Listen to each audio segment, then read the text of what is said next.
فاسألوا أهل الذكر إن كنتم لا تعلمون۔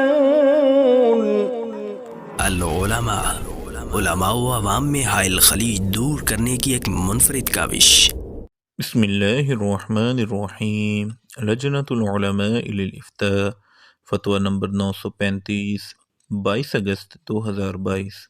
سوال: آج کل مرچ کی فصل سیلاب کی وجہ سے بہت زیادہ تباہ ہوئی ہے، جس کی وجہ سے مارکیٹ میں مرچ دن بدن مہنگی ہو رہی ہے۔ کیا ہم آج مرچ خرید کر اس کو سٹور کر کے پھر 1-2 مہینے بعد جب مزید مہنگی ہو جائے گی بیچ سکتے ہیں؟ جواب: الحمدللہ وحدہ والصلاة والسلام علی من لا نبی بعدہ۔ سیلاب کی وجہ سے بہت زیادہ تباہی ہوئی ہے، جس کی وجہ سے مارکیٹ میں مرچ وغیرہ اشیاء دن بدن مہنگی ہو رہی ہیں۔ اس طرح کسی چیز کو مہنگا کرنا جائز نہیں، یہ دوسرے لوگوں کی مجبوریوں سے فائدہ اٹھانے والی بات ہے۔ نبی کریم صلی اللہ علیہ وسلم کے ارشاد گرامی ہے: لا ضرر ولا ضرار۔ صحیح سنن ابن ماجہ حدیث نمبر 1909۔ کسی کو یا آپس میں ایک دوسرے کو نقصان پہنچانا درست نہیں ہے۔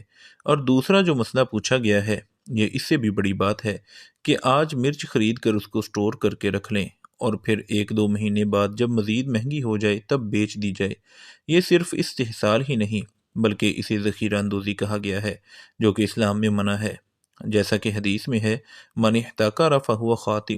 صحیح مسلم حدیث نمبر 1605۔ جس نے ذخیرہ اندوزی کی وہ گناہ گار ہے۔ مسلمان کی شان یہ ہے کہ وہ دوسرے لوگوں کی ضروریات کا خیال رکھیں، لیکن ہمارے یہاں اس کے الٹ ہے کہ سیلابوں، زلزلوں اور آفتوں کے وقت ضرورت کی چیزیں مہنگی کر دی جاتی ہیں۔ یہ خیر خواہی، اسلامی اخوت اور اثار جیسے اسلامی آداب و اخلاقیات کے خلاف ہے۔ لیکن بنیادی ضروریات زندگی سے متعلق اشیاء کو روکنا، ذخیرہ اندوزی کرنا جبکہ لوگ ان چیزوں کو ترس رہے ہوں، یہ قطعی طور پر ممنوع ہے۔